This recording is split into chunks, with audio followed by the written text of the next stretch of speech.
ஒன்று சாமுவேல் அதிகாரம் 2. அப்பொழுது அன்னாள் ஜெபம் பண்ணி, என் இருதயம் கர்த்தருக்குள் களிகூருகிறது, என் கொம்பு கர்த்தருக்குள் உயர்ந்திருக்கிறது, என் பகைஞரின் மேல் என் வாய் திறந்திருக்கிறது. உம்முடைய இரட்சிப்பின் நாளை சந்தோஷப்படுகிறேன். கர்த்தரைப் போல பரிசுத்தமுள்ளவர் இல்லை, உம்மை அல்லாமல் வேறொருவரும் இல்லை. எங்கள் தேவனைப் போல ஒரு கன்மலையும் இல்லை. இனி மேட்டிமையான பேச்சை பேசாதிருங்கள், அகந்தையான பேச்சு உங்கள் வாயிலிருந்து புறப்பட வேண்டாம். கர்த்தர் ஞானமுள்ள தேவன், அவர் செய்கைகள் யதார்த்தமல்லவோ? பலவான்களின் வில் முறிந்தது, தள்ளாடினவர்களோ பலத்தினால் இடைக்கட்டப்பட்டார்கள். திருப்தியாயிருந்தவர்கள் அப்பத்துக்காக கூலி வேலை செய்கிறார்கள், பசியாயிருந்தவர்களோ இனி பசியாயிரார்கள். மலடியாயிருந்தவள் 7 பெற்றாள், அநேகம் பிள்ளைகளை பெற்றவளோ பலச்செய்யப்பட்டாள். கர்த்தர் கொல்லுகிறவரும் உயிர்ப்பிக்கிறவருமாயிருக்கிறார். அவரை பாதாளத்தில் இறங்கவும் அதிலிருந்து ஏறவும் பண்ணுகிறவர். கர்த்தர் தரித்திரம் அடைய செய்கிறவரும் ஐஸ்வர்யம் அடைய பண்ணுகிறவருமாயிருக்கிறார். அவர் தாழ்த்துகிறவரும் உயர்த்துகிறவருமானவர். அவர் சிறியவனை புழுதியிலிருந்து எடுத்து எளியவனை குப்பையிலிருந்து உயர்த்துகிறார். அவர்களை பிரபுக்களோடு உட்காரவும் மகிமையுள்ள சிங்காசனத்தை சுதந்தரிக்கவும் பண்ணுகிறார். பூமியின் அஸ்திபாரங்கள் கர்த்தருடையவைகள், அவரே அவைகளின் மேல் பூச்சகரத்தை வைத்தார். அவர் தமது பரிசுத்தவான்களின் பாதங்களை காப்பார். துன்மார்க்கர் இருளில் மௌனமாவார்கள், பலத்தினால் ஒருவரும் மேற்கொள்ளுவதில்லை. கர்த்தரோடே வழக்காடுகிறவர்கள் நொறுக்கப்படுவார்கள், வானத்திலிருந்து அவர்கள் மேல் முழங்குவார். கர்த்தர் பூமியின் கடையாந்தரங்களை நியாயந்தீர்த்து, தாம் ஏற்படுத்தின ராஜாவுக்கு பலன் அளித்து, தாம் அபிஷேகம் பண்ணினவரின் கொம்பை உயரப் பண்ணுவார் என்று துதித்தாள். பின்பு எல்க்கானா ராமாவில் இருக்கிற தன் வீட்டுக்குப் போனான். அந்த பிள்ளையோ ஆசாரியனாகிய ஏலிக்கு முன்பாக கர்த்தருக்கு பணிவிடை செய்து கொண்டிருந்தான். ஏலியின் குமாரர் பேலியாளின் மக்களாயிருந்தார்கள். அவர்கள் கர்த்தரை அறியவில்லை. அந்த ஆசாரியர்கள் ஜனங்களை நடப்பித்த விதம் என்னவென்றால், எவனாகிலும் ஒரு பலியை செலுத்துங்காலத்தில் இறைச்சி வேகும்போது ஆசாரியனுடைய வேலைக்காரன் 3 கூருள்ள ஒரு ஆயுதத்தை தன் கையிலே பிடித்து வந்து, அதனாலே கொப்பரையிலாவது பானையிலாவது சர்வத்திலாவது சட்டையிலாவது குத்துவான். அந்த ஆயுதத்தில் வருகிறதை எல்லாம் ஆசாரியன் எடுத்து கொள்வான். அப்படி அங்கே சீலோவிலே வருகிற இஸ்ரவேலருக்கெல்லாம் செய்தார்கள். கொழுப்பை தகனிக்கிறதற்கு முன்னும் ஆசாரியனுடைய வேலைக்காரன் வந்து பலியிடுகிற மனுஷனை நோக்கி, ஆசாரியனுக்கு பொரிக்கும்படி இறைச்சி கொடு, பச்சை இறைச்சியே அல்லாமல் அவித்ததை உன் கையிலே வாங்குகிறதில்லை என்பான்.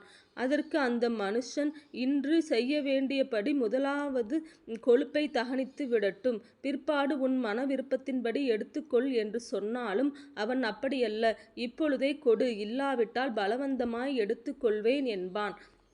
ஆதலால் அந்த வாலிபரின் பாவம் கர்த்தருடைய சந்நிதியில் மிகவும் பெரிதாயிருந்தது. மனுஷர் கர்த்தரின் காணிக்கையை வெறுப்பாய் எண்ணினார்கள். சாமுவேல் என்னும் பிள்ளையாண்டான் சணல்நூல் ஏபோத்தை தரித்தவனாய் கர்த்தருக்கு முன்பாக பணிவிடை செய்தான். அவனுடைய தாய் வருஷந்தோறும் செலுத்தும் பலியை செலுத்துகிறதற்காகவே தன் புருஷனோடே கூட வருகிற போதெல்லாம் அவனுக்கு ஒரு சின்ன சட்டையை தைத்து கொண்டு வருவாள். ஏலி எல்க்கானாவையும் அவன் மனைவியையும் ஆசீர்வதித்து, இந்த ஸ்திரீ கர்த்தருக்கென்று ஒப்பு கொடுத்ததற்கு பதிலாக கர்த்தர் உனக்கு அவளாலே சந்தானம் கட்டளையிடுவாராக என்றான்.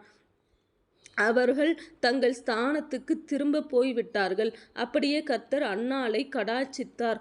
அவள் கர்ப்பந்தரித்து 3 குமாரரையும் 2 குமாரத்திகளையும் பெற்றாள். சாமுவேல் என்னும் பிள்ளையாண்டான் கர்த்தருடைய சந்நிதியில் வளர்ந்தான். ஏலி மிகுந்த கிழவனாயிருந்தான்.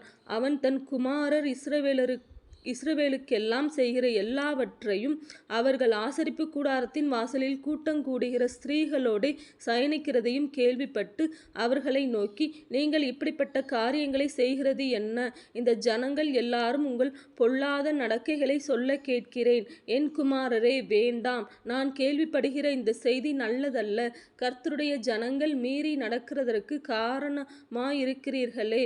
மனுஷருக்கு விரோதமாக மனுஷன் பாவஞ்செய்தால் நியாய நியாயாதிபதிகள் அதை தீர்ப்பார்கள்.